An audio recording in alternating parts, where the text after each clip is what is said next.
Eine glanzvolle Premiere auf der Berlinale als Berlinale Special Gala Golda. Ein Porträt der israelischen Ministerpräsidentin. Regie führte der israelische Regisseur Guy Nativ, der sehr bekannt wurde durch sein Nazi-Aussteigerdrama Skin.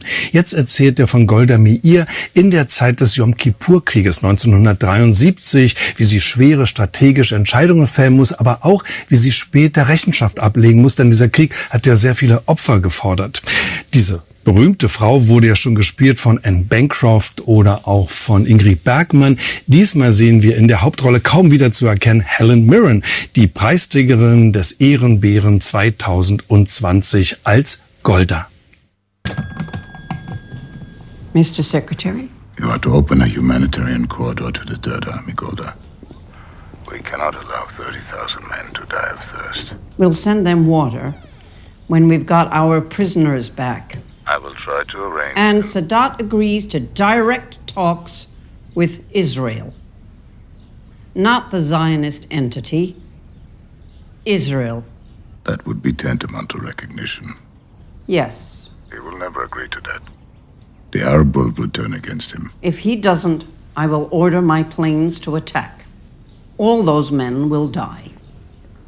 All of them. The destruction of the Third Army would force Sadat from power. He'd be hanged in Tahrir Square. Well, that thought should focus his mind. And he would be replaced by a Soviet hardliner. You know this as well as I do. You mean a madman bent on the destruction of Israel? The Russians are on high alert. They are preparing 11 airborne divisions. Do you understand? Do you think I don't know that? Let me tell you about the Russians, Henry. When I was a child in Ukraine, at Christmas time, my father would board up the windows of our house Golda, to protect us from Cossacks who would get drunk and attack Jews. They would beat Jews to death in the street for fun. My father would hide us in the cellar. And we'd stay silent, hoping the killers would pass us by. My father's face, Henry. I will never forget that look. All he wanted was to protect his children. I am not that little girl hiding in the cellar.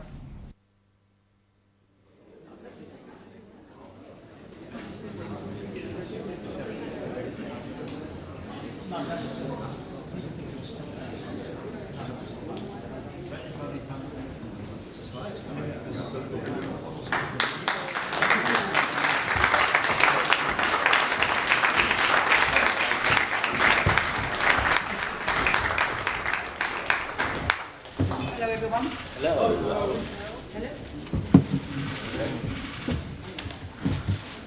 Photos.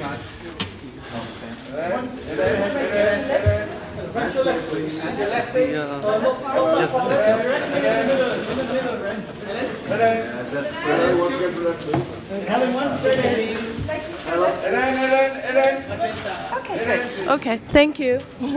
All right, so if everyone can please take your seats so that we can start. Thank you.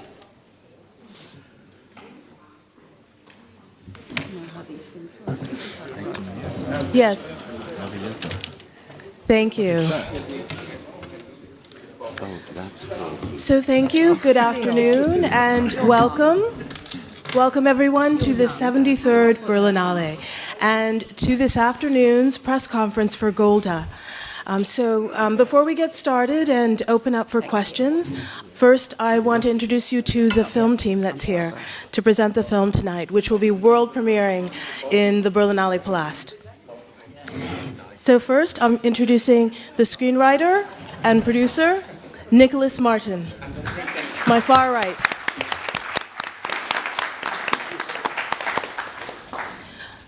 Actor, Lior Ashkenazi.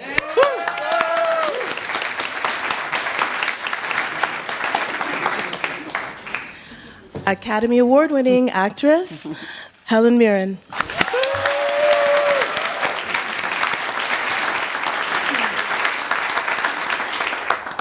And Academy Award-winning director, Guy Nativ.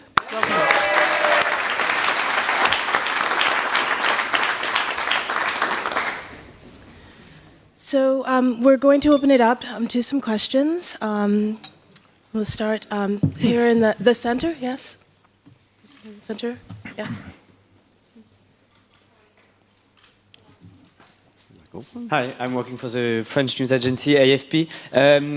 Could you tell us what were your factual sources for the story? Did you work with the autobiography of Golda Meir, or did you do a lot of research about her and her decisions?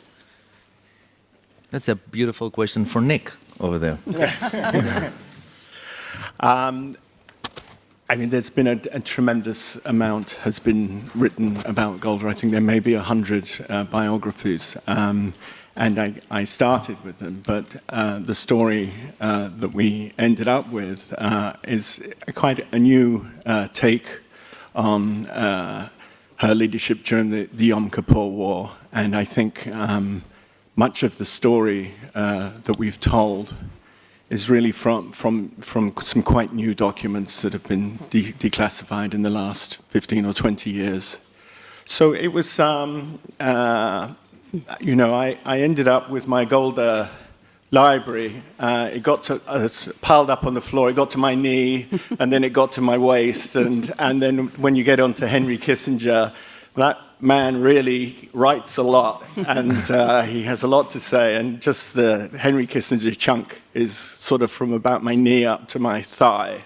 And so it was really trying to find the story within this mass of information, and then condensing it down into the essence of what Golda did during those fateful 2 weeks, and really to try and capture.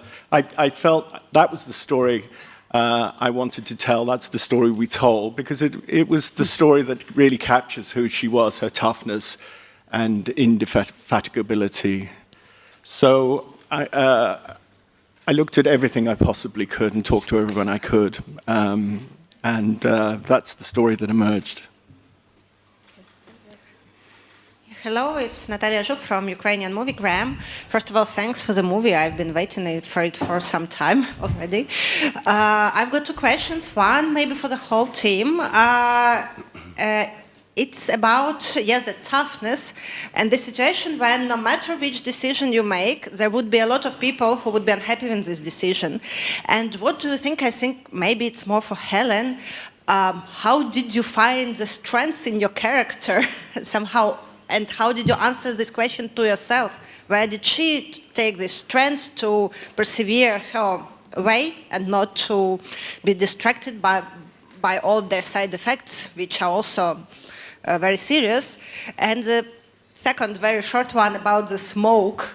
A lot of smoke in the movie. Is it like more a metaphor, or she was just a very avid smoker and that's it? Thank you. Well, just quickly to say, yes, she just was a heavy smoker. She literally had a cigarette in her hand, all day and all night. So that was the quick answer for that one. Guy, do you want to deal with the other questions? Oops, is it working? Okay. First of all, the smoke is kind of a metaphor of the, kind of the smoke in their eyes. They couldn't see what's in front of them. They couldn't see the truth. They smoked themselves to death. So it's the smoke of our inner physical situation, but also the smoke of the commanders, and so the smoke is a metaphor for the entire movie. What was the other question? Well, the difficulty of making the kinds of decisions that Golda had to make at that point in time. Well, Golda was not a soldier. She was more of a stateswoman, and she relied on the commanders around her. But the problem is that the commander around her lost their shit, in a way.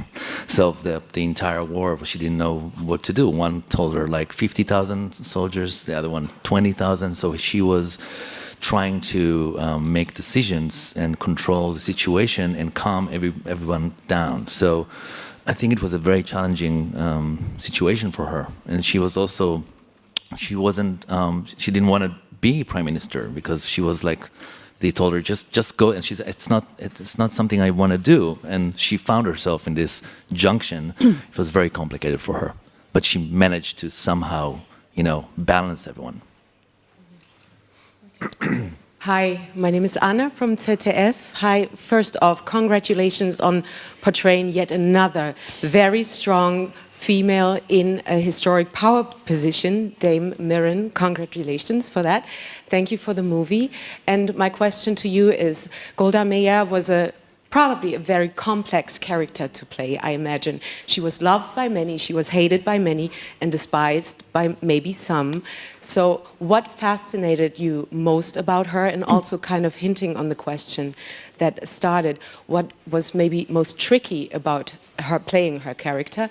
And then to all of you, we heard it prior, of course, Golda Meir was portrayed by Anne Bancroft and Ingrid Bergman in the past. Very different movies, indeed, but yet, did you ever reference them? That's the question. She was an incredible person to enter into and to experience from within, if you like, which is, obviously what we have to do. I came away from it with the deepest of admiration for her, and indeed a kind of a love for her. She was extraordinarily brave, and with a commitment to Israel that was total. And in a weird way, it was a bit like playing Elizabeth I of England, in the sense of, not because she had the regality or anything, but her utter commitment to her country and to her nation, the absolute total dedication of her life to that and she achieved it with such, without being a sort of power mad, sort of dictatory type character at all. She was very maternal. She was very sort of, she loved. And this is something I have in common with her, which she absolutely loved kitchen equipment. The latest like mixer, or I actually have that in common with her. I'm always buying the latest kitchen equipment. So she had that wonderful domestic side to her. At her happiest, she was on the kibbutz looking after the chickens. She always said that's really, but life took her in a different direction. And because of her love of Israel and her dedication to Israel, she took that path and went on it. So it was an amazing character to inhabit. And just to reference the earlier question, of course I did watch some of Anne Bancroft playing Golda, and especially Ingrid Bergman, who was quite wonderful.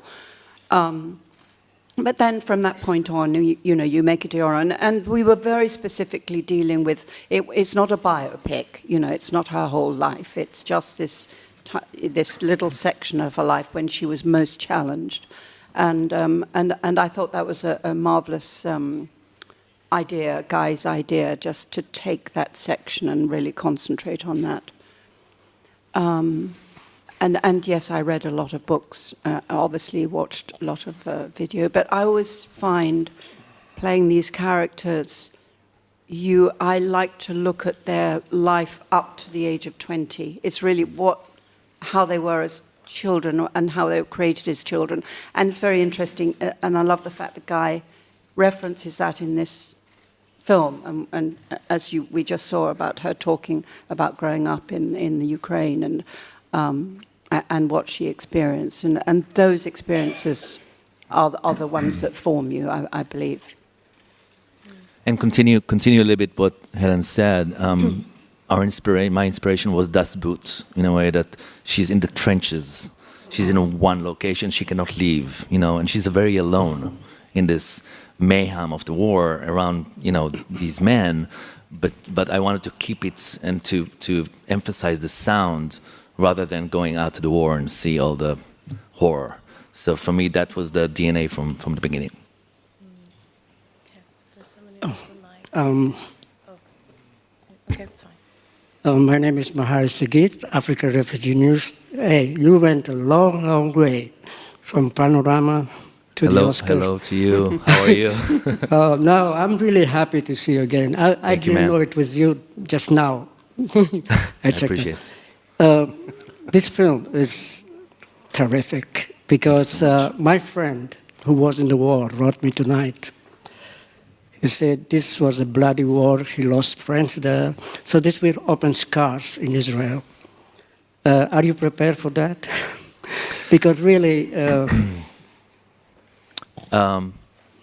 I am prepared for that, and as an Israeli, I grew up with this knowledge that Golda is a complicated character, and this is the Vietnam of Israel. And going with this knowledge to portray Golda and the commanders, we addressed that in the movie. So you didn't get a sweep, clean picture of, again, Hellen said it's not a biopic. It's a very tough and hard look at the war and every soldier that dies and getting killed. Golda takes it to her heart, and you know, so it's, for me, it was going with my eyes open and hear all the comments, and it will evoke reaction. But we also, Golda is not a super clean character in this movie. She has her faults, she did mistakes, and she took responsibility, which leaders are not doing today. She did, and eventually she resigned. So yeah, I'm willing to start the discussion in Israel. Can't wait for that. Hi, question from Brazil, Rodrigo Fonseca, o Estadão. I have two questions. The first one for Mrs. Hellen Mirren. Whenever Golda addresses to Kissinger, we hear the word Henry, the name Henry, a sign of friendship, a sign of trust. I would like to understand your perspective about this friendship and how was it built during your acting with Liv Schreiber. And a quick question to you. Throughout all the film, we see television showing the facts. I would like to understand your point of view of the importance of TV to that war. Well, we were very excited when Liv signed up for the film, because for a long time we had no Henry Kissinger, did we? And we'd started the film already, and we still didn't know who was going to be playing Henry Kissinger. So, you know, we were very anxious about who we might get, and it was a great day when Liv signed up for it. Yes, Golda and Henry Kissinger did have a I wouldn't say a close friendship, but clearly there was some sort of chemistry between them, that they sort of understood each other on some level. I'm sure that Henry Kissinger respected Golda enormously, and certainly vice versa. And obviously America was so important to Israel. You know, one of Golda's great achievements in the early days of Israel was going to America, long before she was president, to collect money for Israel, to try and get Israel going, and she was enormously successful as a fundraiser, and so she had this relationship. Oh, obviously she was American anyway, you know, actually. So yes, they did have, I think, a very, very good relationship. I mean, it was challenging because they were both pragmatic and you know, people fighting for their own point of view. You know, it wasn't plain sailing, far from it. And can you repeat? Sorry, can you repeat the second part of your question again for Guy? TV, yeah. Thank you. So in 1973, the Israeli TV was in its first steps, right? So you suddenly saw all the 16 mil footage from the war to all the houses. So that's what I wanted to bring, you know, also making the movie in one location. I wanted like to have a little of, you know, those images of people running in the streets, or, you know, and all their speeches on the TV. That was the first time that a leader spoke to the people. It didn't happen before, so it was important for me to show that the Israeli TV is broadcasting these monumental moments. Yeah. Okay. Yes. Thank you so much. Sanders Bernstein, Jewish Telegraphic Agency. Two questions.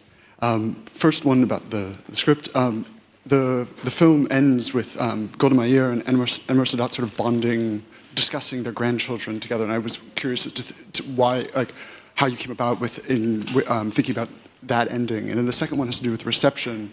Golda Meir, famously institutionalist, and here in this film, over and over again, repeats, "I'm not a soldier," and is very, very differential to the division of powers as they stand.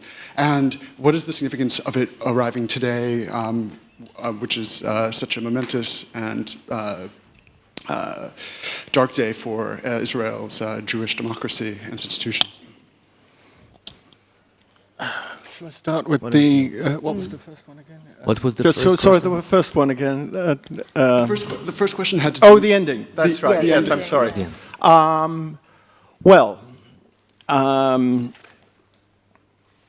You know, it's a film about a war, but all Golda wanted was peace. You know, if we're going to get peace, very often we have to fight a war first of all, and we're unfortunately seeing that right now. I think that you know, she had a very friendly feeling with Sadat at the end, and that comes through in that clip. And I think she just. You know, the crowning achievement of her life was really that through this war and through her actions, Israel and Egypt made peace. That peace stands today. Egypt and Israel cooperate a great deal, often in secret, on all sorts of security matters, and that border is secure and reasonably peaceful. And that, I think, is her crowning achievement. So I think that my gut feeling about, I remember seeing that footage, I was 10 years old in 1973, and I can remember that footage on the TV and seeing her, and it just seemed to me that this is the perfect ending for a film which is really kind of an anti-war film. But that's all Golda wanted, was safety for her children and for her grandchildren. And she achieved a great deal. Igala Vidan, I work for the program Shalom on Deutschlandfunk, among others. And I wanted to ask Guy, first of all, when you were a child, you learned that Golda Meir was a hero. Later on, you discovered that she's the one behind the 2,569 dead soldiers. Did your view of Golda Meir change through the film, through doing this film? And in which way? And the second question is the pogrom, which she didn't actually experience a pogrom when she was 4 years old, but she experienced the way the family was protecting their house. Her sister Shaina got a knife and so on and so forth. Maybe Nicholas Martin can say something in which way this pogrom has influenced her decisions also in the war, which we see here, her mistrust and Israel should be above everything and very strong, and in which way this also hindered her to accept a peace offer in 1971, and maybe we would not have all this war. Just talk about just the pogrom. Yeah, go ahead. I mean, I think that the image in her, I think in her autobiography, she said she describes hiding in the cellar with her father, and it was this look on his face that, you know, when she grew up, she says to Kissinger, "I'm not that little girl hiding in the cellar anymore." And for me, it sends a shiver up my spine just to even think of her, this determination and what that meant to her, what, you know, to see her father so afraid and so humiliated and desperate to protect his children. And I think that this feeling she carried throughout her life, and it made her... And therefore the need for Israel to exist. That was, I mean, to me, that was her driving energy and force and spirit, was the understanding that Israel must exist. There must be somewhere for the Jewish people to be safe. Yes. And you know, rather than a sort of personal thing, and herself and her family, it was for the people to have somewhere. So I felt that was incredibly important. And as you said, the look on her father's face, yeah. Okay, so for me, she was a myth. You know, she was like the Iron Lady of Israel. And then she became a 50 shekel bill icon, you know. And then after that, I didn't know anything about her rather than all the official war stories, right? Until 10 years ago. And then the secret came out and all the, stuff from the war room. And then I discover her, that she was sick and she fought through the war and all the anecdotes that I didn't know about her. And that's what kept us wanting to tell this story. Because she was flesh and blood suddenly. She was human. And I don't think that Israelis have this vision of Golda, who she really was. And I think this movie will kind of open, because people didn't know she was sick. She was hiding it. And this handkerchief operation that sneaked her into the hospital, through the dead. It's just stuff that I didn't know and fascinated me. And she became a real powerful woman to me. I think also what I didn't understand, or I didn't realize until we made the film, what was the impact of the loss of this generation of young men on Israel, because there were so few young men in Israel. It was a very young country, and it hadn't really dawned on me until we made the film. It was the loss of a generation. For Israel, it was a small country with not a lot of young people. So to give, such a huge, comparatively huge number over to a war and to lose them in this war was just absolutely traumatizing for this little country. And Golda took the weight of that on her shoulders, unfairly, actually, as it turned out. And she never complained, and she never put the blame on anyone else. But actually, and she was vilified, wasn't she, Guy, yeah. in Israel after the war? Absolutely vilified. And it actually wasn't ultimately her fault. I mean, it was in the sense that she was the one in charge. So, of course, the buck stops here, so to speak. But, she and she never tried to put the blame on anyone else. She squarely faced it, which was another element of her courage and her character. Yes. Hello, Hellen Mirren from the Australian newspaper. Hi, Helen. Hi. You, I believe, gave a speech about the Queen at the BAFTAs yesterday. She lived a lot longer, amazingly. Could you compare the two roles? In a way, you've had a very self-contained face. Did you have any prosthetics for this, or was it just makeup? And could you compare the two roles? In Lior, how much did you know about your character and of Golda growing up, since you're Israeli? Do you want to start, Lior? Oh, you can start Right. with the prosthetics. Gentlemen. Yes, I did have makeup, obviously, a lot of makeup.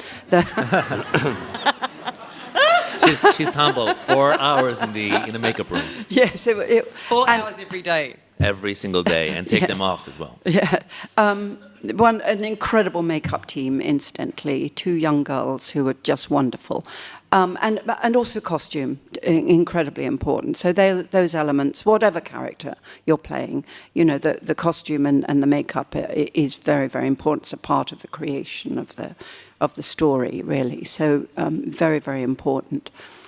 And a great tool to enter into the character. And it always sort of rather surprised me at the end of the day when I took it all off and I was me again.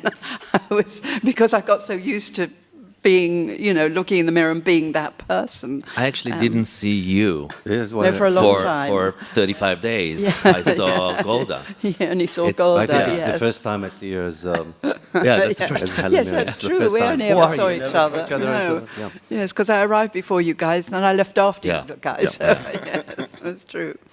Yes. So yes, incredibly important, and you're in the hands of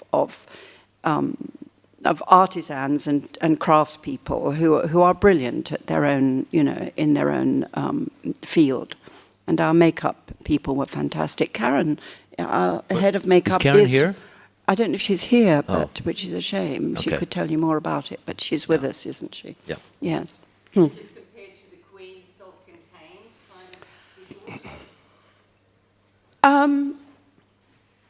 I don't think Golda was really like the Queen. No, as I said, earlier, if there was an equivalence, it would have been probably Elizabeth I, in that sense of utter dedication. Of course, Elizabeth II had that as well, so I guess on that level. But no, I think Golda was a more emotionally expressive person, maybe, than Elizabeth II. She had the ability, which all leaders have got to have, of being contained within a public sphere. You know, you can't be emotional all over the place. But I think she was a very passionate. I think she was a very passionate person, but very practical as well, enormously practical. And compassionate. And compassionate, yes. Passionate, compassionate, and practical, yes. Leo? Yes, Lior, yes, Lior, please. What was the question, sorry? Dado, yes. Dado. Yeah, Dado. I was 4 years old when the war started, and I remember after the war ended, I remember my father talking about Dado, the chief of staff, because he was the only one who was blamed about this war. I mean, the politicians were cleared because they came ready and with their lawyers or whatever, and he was the only one who actually, such a tragic character. And as I was researching about the character, about Dado, and reading the protocols from Kippur War, and it was, I mean, Israel actually won because of him. I can't say won because we didn't want this war. I mean, you can't say that. But he was the one who actually took command in the cabinet and with Golda, because she put him in charge because there was a chaos there. You can actually see it when you read the protocols, and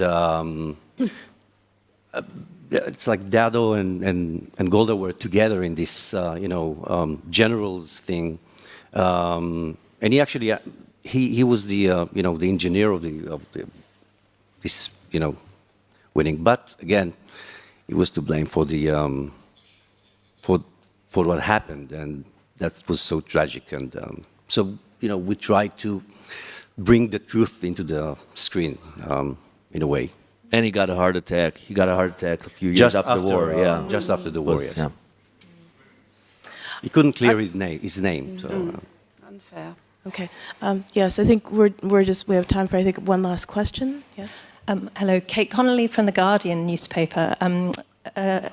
With no disrespect to your striking performance, Hellen Mirren, and also directed to a guy, I just wondered whether what debates you have had in the making of this film, and now that it's come out, about the questions about authentic casting, and the debate that there has been, particularly in the UK, I don't know about elsewhere, about whether Jewish people should be playing Jewish parts, or whether actors should just be allowed to act. I'd be really interested to hear how your thoughts on this might have developed.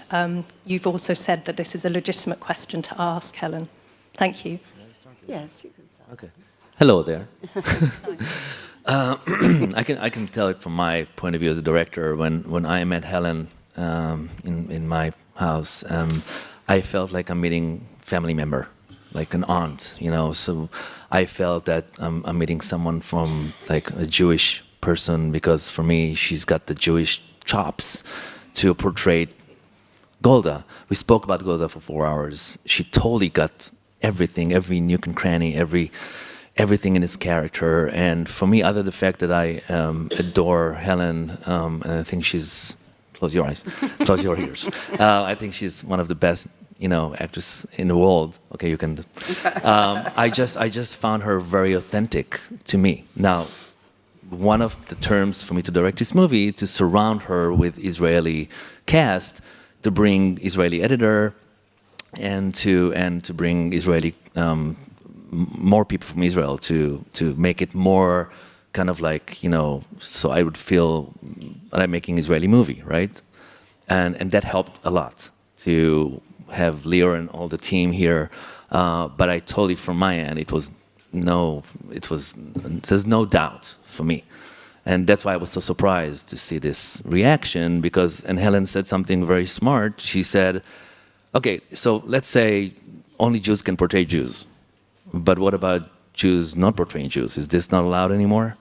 So it's like limiting us in such a way, and I think that Israeli and Jewish actors have no limitations and they have no problems to portray, around the world. You can see that Israeli actors are in international shows, and so for me as a Jewish Israeli director, I had no problem with it. Can I give my yeah, sure, 50 please. cents on that? Let's say tomorrow's a movie about Jesus Christ. Who's going to play him? A Jew or a non-Jew?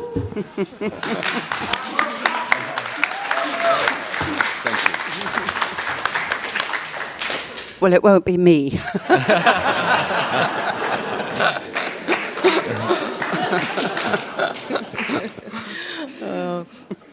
I can tell you the two of Golda's grandsons are here in Berlin, and they've seen the movie. They're absolutely thrilled, and they're very, very thrilled that Helen played their grandmother, and I think that counts for a lot. Yeah, I spoke to Gidi, her grandson, who spoke to you, Nick, before we started, and he said, absolutely, it was my idea to have Helen, and then it was just a no-brainer. Oh, thank you. And before we close, Guy, any last things that you want to say about the film, about the experience of making this film? Wow, it was just, it will sound cliche, but I'm so honored to tell this story with Helen and all the team, and Michael, our producer here, who did everything possible for this film to happen, and Nick, your brilliant script. I mean, it was something I would never forget, and thank you for all your generosity. Helen, you're just amazing. Thank you so much. Thank you. Thank you, everyone. Thank you. Well, we'll have a wonderful and beautiful premiere this evening. Thank you. Thank you. See you later. Thank you. Thank you. Thank you, everyone.